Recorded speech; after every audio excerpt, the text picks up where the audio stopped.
Alors, je voulais vous parler d'un truc qui est en train de ravager la carrière et la vie des gens beaucoup plus que la crise elle-même, la crise du Covid-19 elle-même.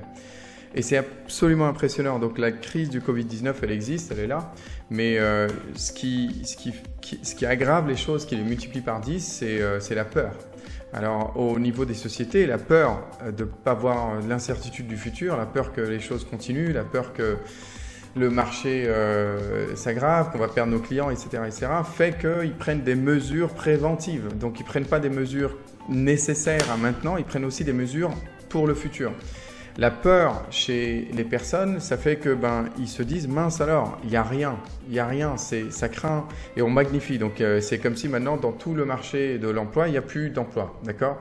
Et on commence à se dire mince alors, il n'y a rien à faire, j'ai tout essayé, ça marche pas, c'est un marché pourri, on peut pas trouver d'emploi, c'est la fin du monde, mais comment on va faire? Ils nous ont coupé notre salaire et puis notre esprit se met à travailler comme ça. On dort mal la nuit, on n'arrive pas à se projeter, etc., etc. Alors qu'en réalité, quand on est en face d'une situation de crise, j'ai été confronté à plein de situations de crise, les amis. C'est pas un truc, je vous dis, faites ci, faites ça, sans...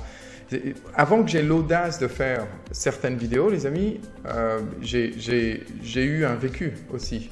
Ça fait 20 ans que je fais, presque 20 ans que je fais du recrutement. J'ai monté plusieurs sociétés, j'ai mon histoire. Donc j'espère que vous allez prendre ce que je vais vous dire très sérieusement, parce que ce que je vais vous dire, c'est simple. Et du coup, les gens pourraient dire ouais, c'est trop simple, donc c'est pas à prendre trop au sérieux. Ça doit être plus compliqué que ça, parce que la peur nous prend tellement des ressources cérébrales, des ressources énergétiques, cognitives. Elle prend tellement l'emprise de notre cerveau que quand il y a des choses très simples que je vais vous dire maintenant, d'un seul coup, on regarde et puis on se dit nah, ça peut pas être trop facile, c'est impossible. Les amis, la seule chose à faire quand on est en mode crise, la seule chose à faire, c'est d'empêcher notre cerveau de construire des scénarios imaginaire qui n'existe pas de toute façon, d'accord? De comment on va faire, mais si on en a après, il y a le loyer qui va finir et puis il y a l'école des enfants. Ça sert à rien en fait ça. En fait ça, c'est dans le futur et vous ne connaissez pas le futur, d'accord? La réalité, c'est que vous pouvez utiliser la puissance imaginative de votre cerveau à bon escient, en essayant plutôt de vous donner cette sérénité, ce calme, en essayant de vous dire, de toute façon, tout ce que j'ai besoin, c'est un seul entretien. Une seule société, une seule personne qui m'appelle, c'est le bon, c'est la bonne société, basta, je suis reparti. Voilà, j'utilise mon imaginaire pour maintenant calmer tout mon être, d'accord? Et ça, c'est super important. Mais ce n'est pas la seule chose à faire en temps de crise. En temps de crise, la seule chose à faire, c'est de se dire, c'est one day at a time. Un jour, c'est jour par jour. C'est un jour à la fois, voilà. C'est un jour à la fois. Donc, essayez pas de penser à la fin de la semaine, à la fin du mois, à la fin de l'année. Vous vous dites, je vais tout donner aujourd'hui. Et j'oblige mon cerveau d'arrêter de penser à demain. Je vais juste me concentrer sur aujourd'hui. Toute ma puissance, c'est aujourd'hui. Parce qu'en temps de crise, c'est un jour à la fois. Des fois, c'est 1 heure à la fois. Des fois, c'est même 10 minutes, 5 minutes à la fois. C'est une conversation à la fois. C'est un envoi à la fois. C'est de réduire votre champ d'action à des choses très minutieuses. Parce que c'est dans ces choses très minutieuses, c'est dans ces pas que petit à petit, tous les jours, vous allez avancer et vous allez vous sortir de cette crise. Vous allez vous sortir de cette crise. D'accord? La crise, elle ne se termine pas parce qu'elle se termine. La crise, elle est personnelle. Donc ça veut dire que, je vous donne un exemple, c'est le Covid-19. Est-ce que c'est le Covid-19 pour tout le monde? Non. Il y a des gens qui travaillent, il y a des gens qui ont des promotions, il y a des gens qui ont trouvé un emploi. Ce n'est pas le Covid-19 crisis pour tout le monde. La crise, elle est vécue complètement différente. Donc la crise, elle est personnelle. Donc la bagarre, elle est personnelle. Le moment où vous vous dites la crise a une emprise sur moi, le moment où vous perdez le contrôle de vous et vous êtes devenu esclave.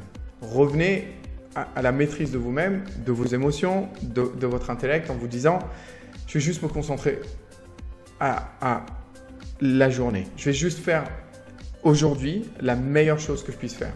Moi, ça me frappe à dingue, ça me rend dingue que aux US, les livres de recherche d'emploi sont en train de prendre, bien entendu, de l'ampleur. Donc, il y a plus en plus de gens qui sont en train de prendre des livres de recherche d'emploi et puis ils sont en train de se sophistiquer. Pas dans les autres marchés. Donc c'est bien parce que j'ai différents Amazon, j'ai Amazon France, j'ai Amazon ci, et je vois pas ça. J'arrive pas à voir ça. Et je me dis, mais qu'est-ce qu'ils font les gens là? En fait, ils attendent quoi exactement?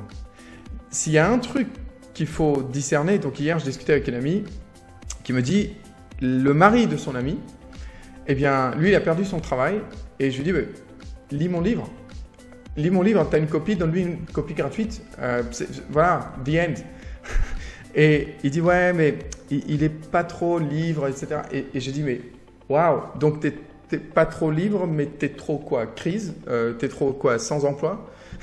Alors ça me tue parce que le gars il dit ouais parce qu'il est vraiment expérimenté, il a jamais eu besoin de livres, etc., etc. Il a jamais eu besoin d'aide et il est un peu fier, etc. Et je me dis mais c'est ça le problème. Il est là le problème en fait. C'est vraiment ce qui passe par là. Hein. Il y a une différence entre un expert dans la finance, un expert dans la vente, un expert dans le marketing, un expert dans tout ce que tu veux, un expert, quelqu'un qui a 10, 15, 20, 30, 40 ans d'expérience, un cadre, et un expert dans la recherche d'emploi. Moi, je peux vous dire que je discute avec des C-level, d'accord, et ils ont des CV tout pourris. Ils ont des CV tout pourris. Et je vous jure que les discussions que j'ai avec mes clients, les employeurs, les sociétés, c'est des histoires de 5 secondes. Il prend la pile de CV, il fait lui, non. Lui, lui c'est intéressant, ouais, d'accord, ok. Lui peut-être en entretien, ouais. Lui, non, pas du tout. Lui. C'est à cette vitesse-là que les choses se font. Et les gens sont en train de dire, pas besoin de refaire mon CV, il a toujours marché. C'est chaud. Les amis, quand on est en temps de crise, on doit aussi accepter que il y a plus de concurrence et que donc on doit devenir meilleur. Nous, tu vois, on se reconcentre toujours sur nous. Qu'est-ce qui se passe? Aujourd'hui, avec Thierry, c'est lui qui a eu la super idée de mettre des cours payants gratuits pour refaire le CV. Et je ne vois pas tout le monde se ruer dessus. Tout le monde pense qu'il a un super CV. Moi, je vous dis que 99% des CV que je vois sont trop pourris. C'est abusé, c'est boring, c'est super pas spécifique, il manque plein de choses. Et c'est frustrant pour quelqu'un comme moi, surtout dans ce groupe, parce que je tiens à ce groupe, j'ai envie que ça marche. Ce groupe, c'est le groupe qu'on a construit, c'est le groupe, on a passé pas mal de temps ensemble, certains plusieurs années ensemble. Donc j'ai envie, les amis, que vous réussissiez. Et alors, ce que j'ai envie simplement de vous dire, c'est devenez pas comme tout le monde. C'est le moment d'investir en vous.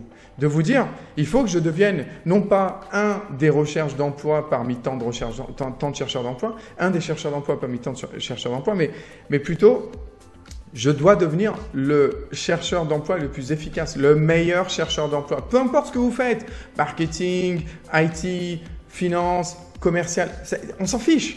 C'est pas ça votre expertise là maintenant. Là, vous allez être jugé, vous allez avoir les résultats basés sur votre capacité à rechercher un emploi. Si vous êtes dans la majorité médiocre, bon courage, ça va être une grosse souffrance. La crise, elle est personnelle. La crise, elle est personnelle. Un jour à la fois. Tout ce que vous avez à vous dire, c'est aujourd'hui, et c'est pour ça que je fais cette vidéo le matin, tout ce que vous avez à vous dire, c'est qu'aujourd'hui, c'est une journée pleine de possibilités. Vous ne savez pas ce qui va se passer aujourd'hui.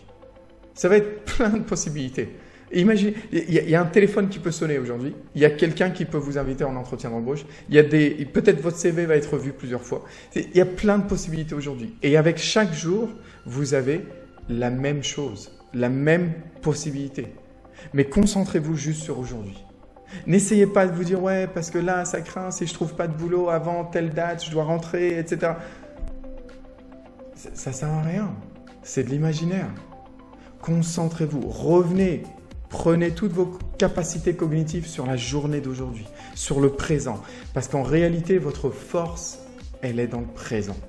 Votre force, elle est dans le présent. Et si vous devez contrôler votre imaginaire consciemment, alors essayez de vous dire, alors si je peux imaginer qu'à la fin du mois, et si je ne trouve pas de boulot, alors je vais imaginer que je vais trouver du boulot avant. Et calmez-vous. C'est super important. La crise, elle est personnelle. C'est vous qui la vivez. C'est vous qui la vivez, les amis.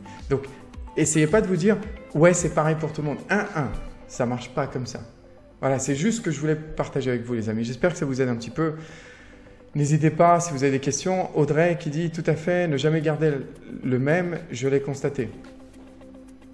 Je pense que tu parles du CV, Audrey. Je pense, je sais pas. Du coup, j'aurais dû lire peut-être directement, mais je pense que tu... Mais effectivement, les amis, en tout cas, voilà, il y a des ressources gratuites. Il y a un bouquin, il y a Amazon. Investissez en vous. Vous devez devenir le meilleur chercheur d'emploi du marché.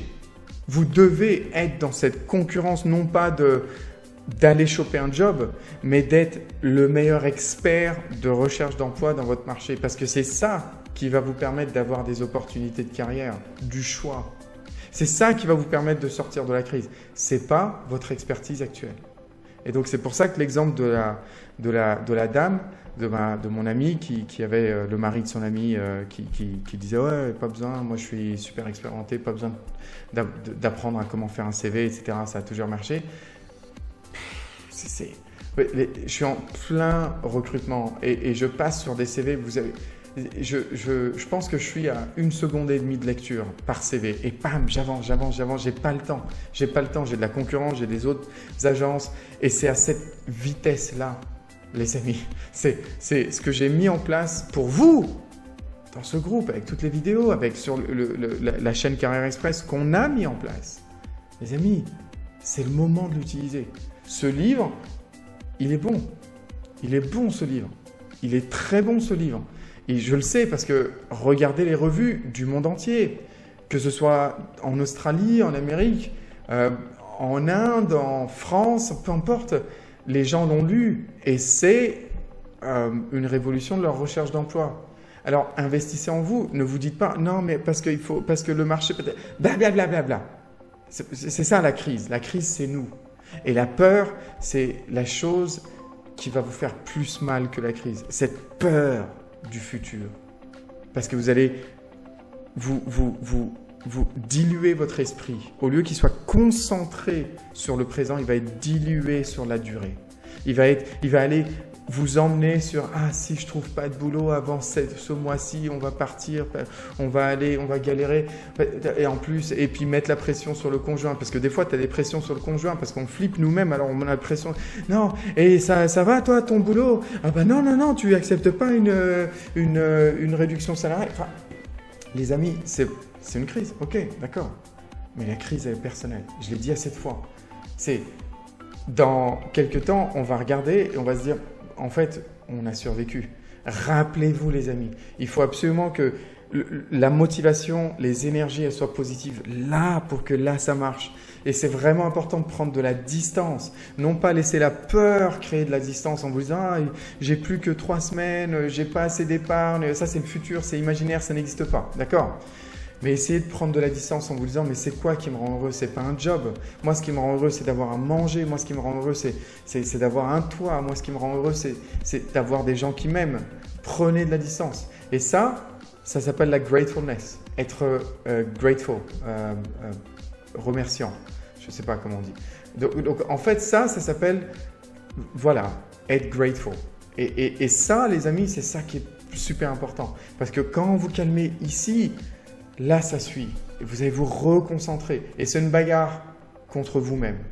Parce que la peur va ramener sa fraise et elle va vous dire « Ouais, mais là, tu as vu, c'est le 4e rejet cette journée. C'est chaud quand même. Je t'avais dit, et puis en plus, j'ai pas assez de... » Les amis, c'est cool. La vie est belle. D'accord ? Vous allez vous en sortir. Vous allez vous en sortir.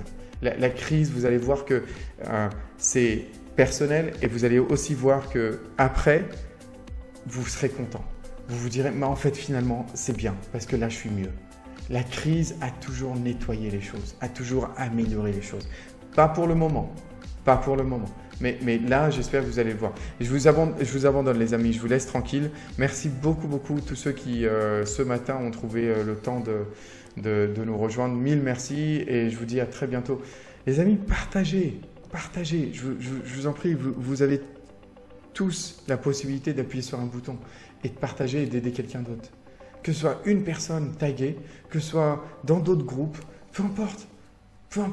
Si ça fait du sens pour vous, si vous êtes des gens qui ont des choses à faire, vous avez une vie, mais si vous venez de passer 15 minutes à écouter ce message, c'est que vous pensez que ça peut être important pour vous. Et si vous pensez que ça peut être important pour vous, partagez. Ça ne vous enlèvera rien du tout. Mais rien du tout. On peut aider les uns les autres. C'est en pensant à tout le monde qu'on va sortir de la crise. C'est pas en pensant que à nous. Donc partagez les amis. D'accord? C'est juste, pouf, voilà. C'est tout ce que ça vous coûtera. Et en plus, moi, quand je le vois, ça me motive vachement de reprendre ces lives-là. Donc j'espère que ça vous aide un petit peu. Ne lâchez rien, ça va bien se passer. Concentrez-vous juste sur aujourd'hui. Un jour à la fois. Un jour à la fois. À chaque fois que votre esprit s'en va, des scénarios paniques, un jour à la fois. Je vais tout faire pour ce jour-là et c'est tout. Je vais reprendre le contrôle, me reconcentrer sur ce jour-là. Je vais devenir le meilleur chercheur d'emploi que le marché n'ait jamais vu. C'est tout. Et ça, c'est génial. Ça, c'est génial. D'accord? Je vous laisse tranquille, les amis. Je vous dis à très bientôt. À bientôt. Bye bye.